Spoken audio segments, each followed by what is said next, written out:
Ano bang meron dyan kay Lip Cram?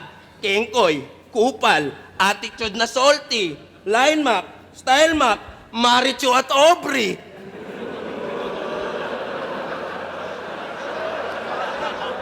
Palaging kasama niya sa bahay. Itong Maoy Palaban, pinagsabay yung matataba na baka baboy mo naman. Putang ina, brining house niya. Matapos niya mapagtripan. Tapos nadala mo naman kasi binalot mo sa kaplastikan. Bawat post laging kasama. Sa plastikan naka-center, hindi kita maintindihan na parang liga lang ni Kenzer.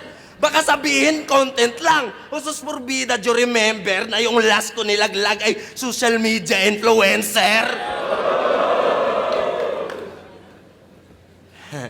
Eh ikaw, bonus round mula kay Aubrey hanggang kay Kayram, tangina. May stepping stone ka sa hagdanan, di mo kaya mag-step up mag-isa. Ano? Luto ko, laban ko kay Cripply. Okay, fine. Dapat magpasalamat ka pa, brother. Kasi yung tropa mong si Emzite, kumukonti na yung basher. Yung dating like kung panalo si Cripply kay Emzite, ako yung pumalit, walang iya. Natulungan ko yung tropa mo ng di sinasadya. Mas, nakatulong pa ako sa kagrupo mo dati na 3GS Lip Cram. Laban ko kay Cripply, ang laki ng views, ng review ni Pistol Jonas at Shernan.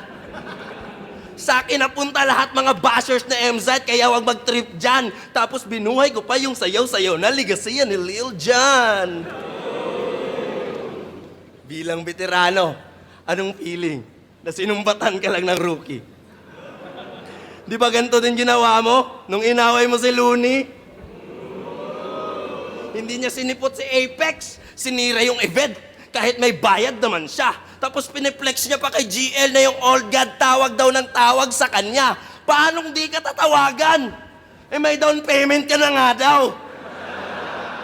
Anong gusto mo sabihin? Pwede ka magnakaw?